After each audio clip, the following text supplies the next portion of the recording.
인류의 역사는 수많은 사건과 혁신으로 가득 차 있는 긴 여정이다.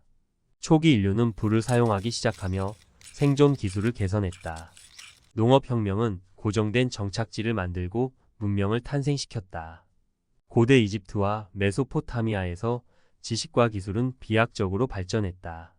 중세 유럽은 암흑기를 거쳐 르네상스와 함께 문화와 과학의 재발견을 맞이했다.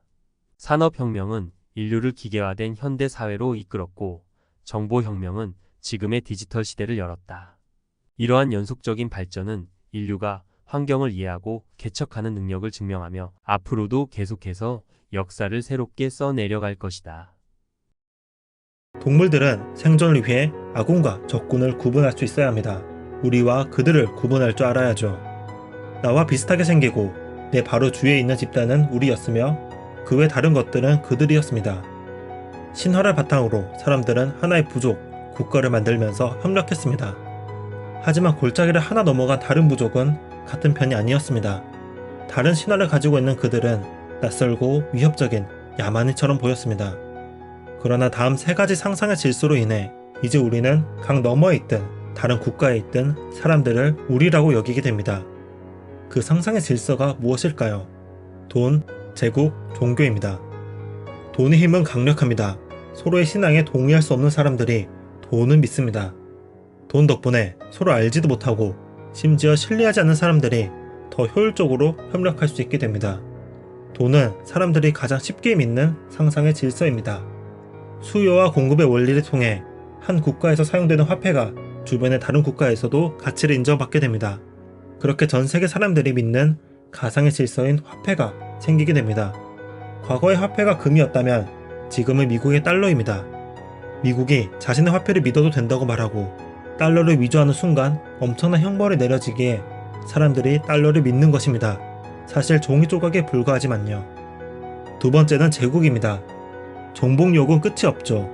지금까지의 모든 제국은 저마다의 좋은 명분으로 다른 나라를 침략했습니다.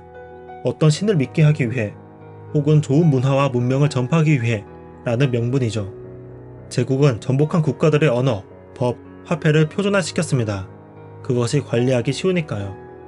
그렇게 야만인이었던 그들이 점차 우리들이 되어갔습니다. 지금은 어떨까요? 새로운 제국이 생기고 있습니다. 글로벌 기업은 이제 국경을 초월해서 수많은 사람들에게 영향을 끼치고 있습니다. 국가와 지구 전체에 영향을 끼치는 결정이 이제는 정치인이 아닌 기업인을 통해 이루어지고 있습니다. 구글과 페이스북이 괜히 제국이라 불리는 게 아닌 거죠. 세 번째는 종교입니다. 기독교, 이슬람교, 힌두교 등은 제국의 힘을 강화시키기도 했고 사람들을 하나로 합치는데 큰 역할을 했습니다. 하지만 지금부터 말하는 종교는 그것과 다른 것입니다. 지난 300년간 종교의 힘은 조금씩 약해져 갔습니다. 과학이 발전하면서 그 위상이 낮아졌죠. 반면 저자는 또 다른 종교가 나타났다고 말합니다. 자유주의, 공산주의, 자본주의 등이 그것입니다. 이런 이데올로기도 종교와 비슷하게 절대 불변의 진리가 있다고 믿고 성서와 비슷한 이론서가 있고 기념일이 있다는 것이죠. 현대는 이데올로기의 싸움이었고 그 승자는 자본주의와 민주주의가 되었습니다. 그 이데올로기 아래 현대 사람들은 공통의 질서를 믿으면서 협력하고 있습니다.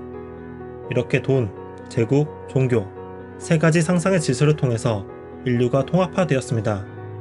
지금부터는 현대 사람들이 가장 크게 믿고 있는 상상의 질서, 자본주의에 대해 알아보겠습니다. 자본주의의 핵심은 애덤 스미스의 국부론에 있습니다.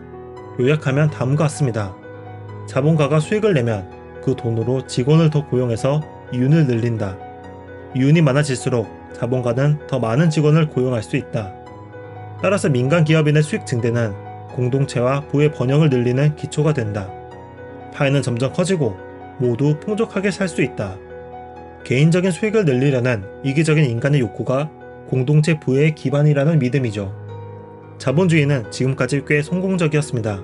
세계적으로 부를 크게 증가시켜 주었고 과학과 문명의 발전을 도왔습니다. 그러나 자본주의의 성공에는 전제가 있습니다. 부자가 자신의 수익을 비생산적인 활동에 낭비하지 않고 공장을 새로 세우고 사람들을 새로 고용한다는 데 쓴다는 것이죠. 이윤이 생산에 재투자되어야 한다는 것입니다. 그리고 자본주의에는 한계가 있습니다.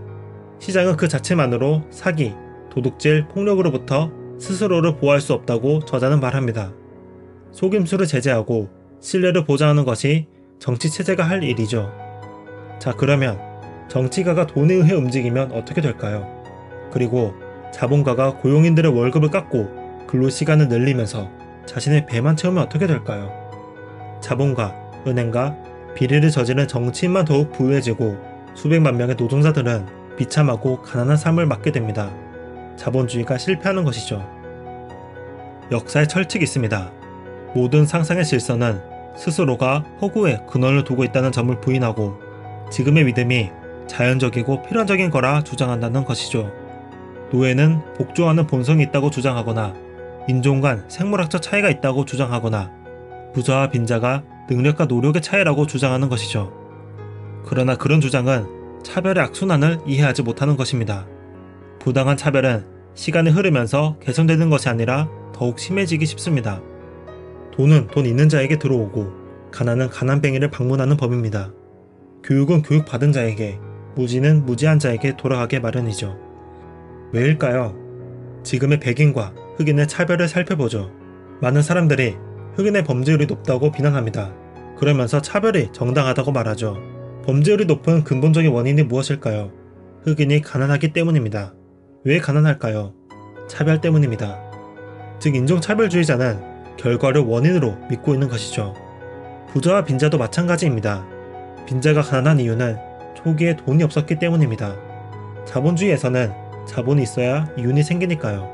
만약 빈자가 가난한 이유를 능력과 노력으로 치부하면 이 불평등은 더욱 심화될 것입니다.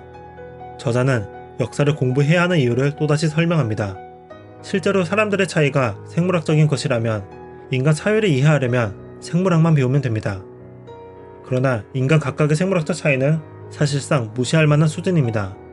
생물학으로는 인도 사회의 곡절이나 미국 인종차별의 역사를 설명할 수 없습니다.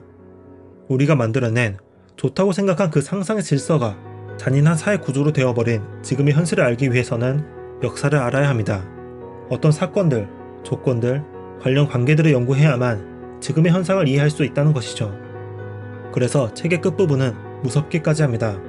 지금까지는 부자와 빈자 간 생물학적 차이는 없었습니다.